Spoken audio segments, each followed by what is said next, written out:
بعض اوقات لوگ نماز پڑھ رہے ہوتے ہیں اور پھر جائے نماز کو جب نماز ختم کر دیتے ہیں تو تھوڑا سا کونا موڑ دیتے ہیں اور کہتے ہیں کہ اگر ہم اسی طرح چھوڑ دیں گے تو اس پہ شیطان نماز پڑھے گا. کیا یہ صحیح ہے؟ دیکھیں، یہ کوئی شریعت نے اس کا کوئی حکم نہیں دیا اور نہ شیطان کو نماز پڑھنے کی فرصت ہے. وہ کیوں نماز پڑھے گا؟ وہ تو سب کو بہکاتا ہے، اور اگر اس کو نماز پڑھنی ہی ہو تو وہ جائے نماز کا محتاج نہیں ہو تو کہیں پر بھی پڑھ سکتا ہے.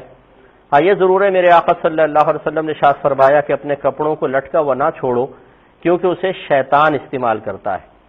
اس پر قیاس کر کے کہ فقہاء نے فرمایا کہ اپنے کپڑوں کو حتی الامکان تہہ کر کے رکھیں. اگر اس حدیث کے ظاہر کو لیا جائے تو کپڑوں کو تہہ کر کے رکھیں. اس اعتبار سے اگر کوئی مصلی کو موڑ دیتا ہے تو اس میں حرج نہیں ہے، لیکن کوئی شیطان اس پہ نماز وغیرہ نہیں پڑھے گا.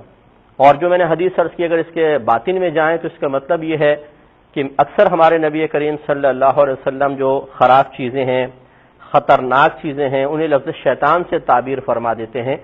تو یہ سرکار کے کہنے کا مطلب تھا کہ جو کہ پہلے دور میں رات میں اندھیروں میں کیڑے مکوڑے نکلتے تھے، بچھو وغیرہ نکل جاتے تھے اور کیڑے، اور یہ اکثر دیکھیں دیوار پہ چڑھ کے کپڑوں کے اندر پناہ ڈھونڈ لیتے ہیں.